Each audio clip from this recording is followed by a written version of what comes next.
अपना पाप छुपाने के लिए उसके पति को मरवा दिया। परमेश्वर को यह बहुत बुरा लगा और उन्होंने दाऊद के घराने पर दंड का फैसला सुनाया। इसके बाद दाऊद के परिवार में समस्याएं शुरू हो गई। दाऊद की बेटी के साथ उसके ही सौतेले भाई ने बुरा व्यवहार किया। बदला लेने के लिए दाऊद के दूसरे बेटे अबसलोम ने उस सौतेले भाई को मार डाला। फिर अबसलोम ने दाऊद से राजा की गद्दी छीनने की योजना बनाई।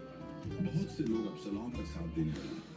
इसके कारण राजा दाऊद और उसके वफादार लोगों को यरूशलेम छोड़कर भागना पड़ा। आखिरकार युद्ध में अबसलोम मारा जाता है। दाऊद बहुत दुखी होकर अपने घर वापस लौटता है। वह टूटा हुआ महसूस करता है और अपने पापों के लिए पछताता है। लेकिन अपनी जिंदगी के आखिरी दिनों में वह फिर से गलती कर मौत के बाद उसके दो बेटे अबसलोम और सोलोमन के बीच राजा बनने के लिए झगड़ा होता है। कई बार सोलोमन का भाई अदोनिजर जबरदस्ती राजा बनने की कोशिश करता है, लेकिन आखिरकार सोलोमन राजा बनता है। अदोनिजर को मार दिया जाता है। जब सुलेमान राजा बना तब परमेश्वर ने उससे पूछा कि वह क्या चाहता है। सुलेमान ने बुद्धि मांगी।